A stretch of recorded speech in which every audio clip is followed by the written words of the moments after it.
오늘도 말씀 묵상으로 하루를 시작하는 모든 미랄교회 성도 여러분, 주님 이름으로 환영합니다. 오늘 우리에게 주시는 말씀 보도록 하겠습니다. 오늘 우리에게 주신 말씀은 여호수아 21장 1절부터 7절까지의 말씀입니다. 그때 레위 지파의 족장들이 제사장 엘르아살과 눈의 아들 여호수아와 이스라엘 자손의 다른 지파 족장들에게 나왔다. 그곳 가나안 땅 실로에서 레위 지파의 족장들이 그들에게 말하였다. 주님께서 모세를 시켜서 우리가 거주할 성읍과 우리의 가축을 먹일 목장을 우리에게 주라고 명하셨습니다. 그래서 이스라엘 자손은 주님의 명을 따라 그들의 유산 가운데서 다음의 성읍들과 목장을 레위 사람에게 주었다. 고앗 가문의 몫을 정할 제비를 뽑았는데 레위 사람 가운데 아론 제사장의 자손에게는 유다 지파와 시므온 지파와 베냐민 지파의 몫에서 13성읍이 돌아갔다. 고앗의 남은 자손에게는 에브라임 지파 가문과 단 지파와 므낫세의 반쪽 지파의 몫에서 10성읍이 돌아갔다. 게르손 자손에게는 이사갈 지파 가문과 아셀 지파와 납달리 지파와 바산에 있는 므낫세의 반쪽 지파의 몫에서 13성읍이 돌아갔다. 므라리 자손에게는 그 가문을 따라 르우벤 지파와 갓 지파와 스불론 지파의 몫에서 12성읍이 돌아갔다. 오늘날 교회를 보면 아주 다양한 직분이 있습니다. 목사, 장로, 집사, 권사 등의 직분이 있죠. 우리 개신교회 울타리 안에서 장로교단이 아닌 경우에는 감독과 같이 다른 직분이 있는 교회들도 있습니다.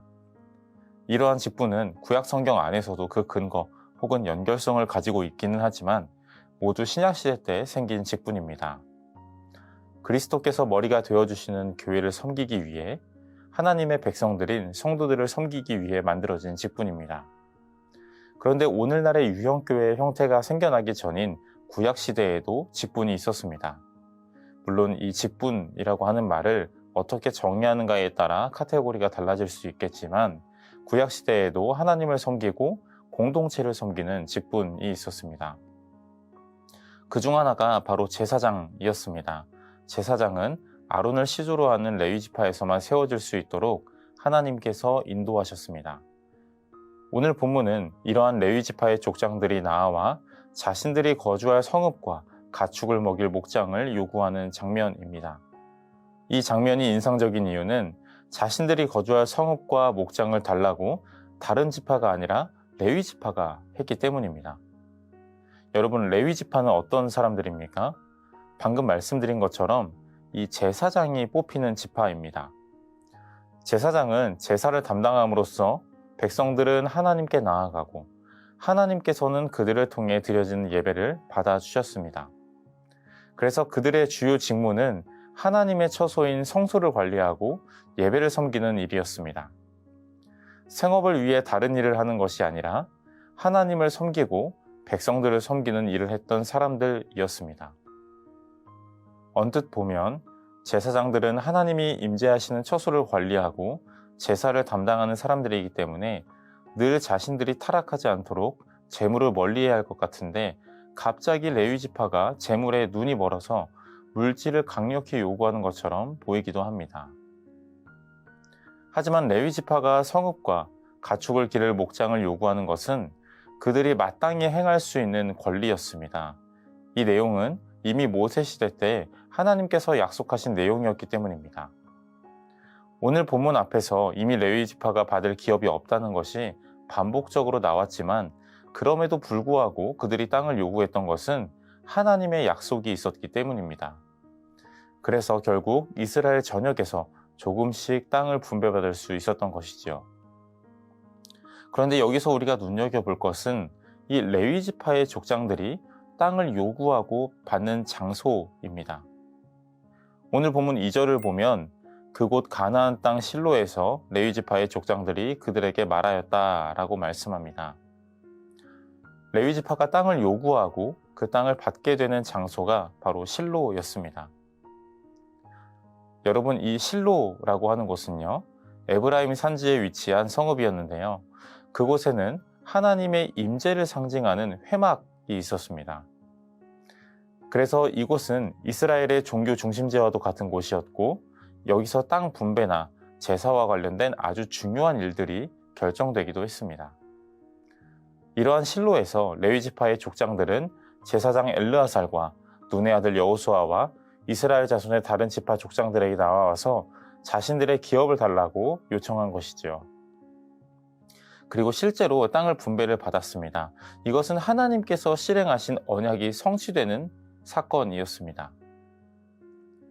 장소와 시기와 그들이 했던 행동을 통해서 알 수 있는 것은 레위지파가 땅을 요구하는 것은 1차적으로 자신들의 거주지와 실질적인 문제를 해결하기 위해서 요청한 것이었겠지만 궁극적으로는 하나님의 언약을 기억하고 그것이 성취되는 것이었습니다. 결국 물질도 중요하지만 그것보다는 하나님의 임재가 훨씬 더 중요했던 것이죠. 그랬기 때문에 어떤 땅을 달라고 구체적으로 요청하지도 않았던 것입니다. 여러분, 레위지파라고 해서 어느 땅이 좋은지 혹은 좋지 않은지 모르지는 않았을 것입니다.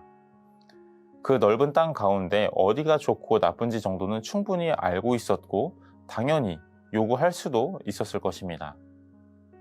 하지만 그렇게 하지 않은 궁극적인 이유는 그들이 이미 자신들의 땅, 곧 유산을 이미 받았기 때문입니다. 민수기 18장 20절을 보면 이렇게 말씀합니다.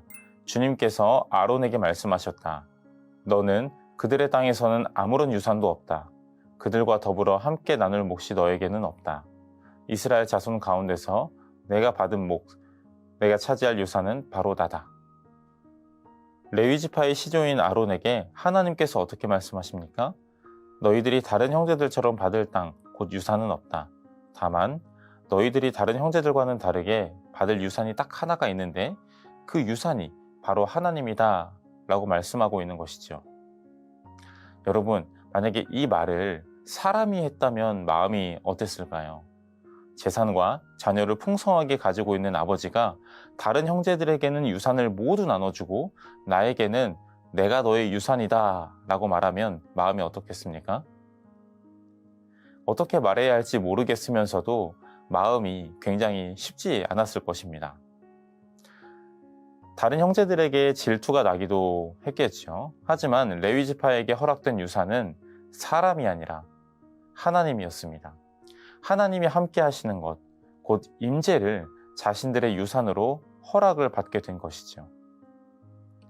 그 유산의 가치를 알고 있었기 때문에 레위지파가 하나님께서 임재하고 계시는 그 회막이 있는 곳인 실로에서 자신들의 땅을 요청하고 그리고 받게 된 것입니다.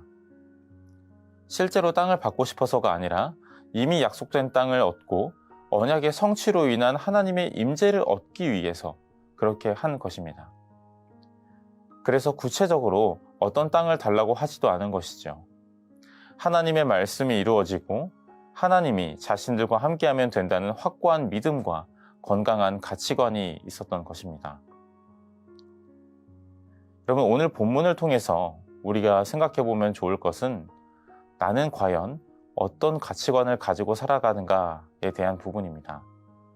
가치관은 우리가 무언가를 바라볼 때 나에게 이미 설정되어 있는 중요한 가치 혹은 이치를 가지고 그 세상을, 그 대상을 바라보는 것입니다. 예컨대 돈이 아주 중요한 가치이자 세상이 돌아가게 되는 이치로 아주 극단적인 설정을 한 사람이 있다고 생각을 해봅시다. 그런 사람이 아주 좋은 미술 작품을 보면 그 작품의 의미와 표현 기법에 관심을 가지기보다는 이 작품은 과연 얼마일까? 내가 얼마에 사야 나중에 이것으로 이익을 창출할 수 있을까? 정도에 대한 관심을 가질 것입니다. 식당에서 밥을 먹어도 이 음식이 값어치를 하는지 안 하는지 정도의 관심을 가질 것이고 주변에서 마주하게 되는 모든 것들을 돈과 연관지어서 생각하게 될 것입니다. 그런 의미에서 우리에게 중요한 것은 세상을 바라보는 눈, 무엇이 중요한지를 판단하게 하는 가치관을 바르게 설정하는 것입니다. 레위지파가 땅이 중요한 것이 아니라 하나님의 임재와 뜻이 이루어지는 것이 중요해서 그렇게 했던 것처럼 우리 역시도 건강한 가치관을 가져야 하겠습니다. 세상을 바라보는 눈이 건강하지 못하면 우리 역시 건강하게 신앙생활을 할 수가 없습니다. 우리 그리스도인들에게 있어서 삶을 살아갈 때 갖춰야 할 건강한 가치관 혹은 세계관은 무엇일까요? 내가 보기에 좋은 것이 아니라 과연 이것이 하나님의 뜻인가입니다. 내가 정말 하나님의 임재가 중요하고 하나님의 뜻이 중요하고 그 하나님의 뜻이 이 땅 가운데 이루어지는 것이 중요해서 그것을 가장 중요한 가치로 여기고 세상을 바라보고 있는가? 오늘 본문은 우리에게 이 질문을 던지고 있는 것이죠. 그래서 우리가 세상까지 가기도 전에 나 자신은 하나님과 함께하는 것을 진심으로 중요하게 생각하고 있는지, 우리 가정의 주인을 진심으로 그리스도로 모시고 섬기고 있는지, 교회의 주인이 나의 판단이나 생각이 아니라 진심으로 그리스도임을 신뢰하며 따르고 있는지 우리 스스로 질문을 던져보면 좋을 것 같습니다. 오늘 하루도 성령 하나님의 인도하심을 받아 그리스도를 통해서 세상을 바라보고 건강한 가치관을 가지며 나아가는 저와 성도님들 되시기를 바랍니다. 기도하겠습니다. 하나님 아버지, 참 감사합니다. 이 세상 수많은 사람들 가운데 우리를 선택하셔서 그리스도인으로 불러주시니 참 감사합니다. 하나님 아버지, 우리가 세상을 바라볼 때, 또 교회를 바라볼 때, 또 우리 가정을 바라보고 나 자신을 바라볼 때에 우리가 건강한 가치관을 가지고 언제나 정말 이 모든 것들이 하나님의 뜻인가 아닌가를 생각하면서 나아갈 수 있도록 도와주시어서 언제나 주님께서 주시는 건강한 정신과 생각과 마음을 가지고 이 세상을 바라보고 우리의 삶을 마주할 수 있도록 주님께서 늘 우리와 함께하여 주시옵소서. 감사합니다. 거룩하신 예수님의 이름으로 기도합니다. 아멘.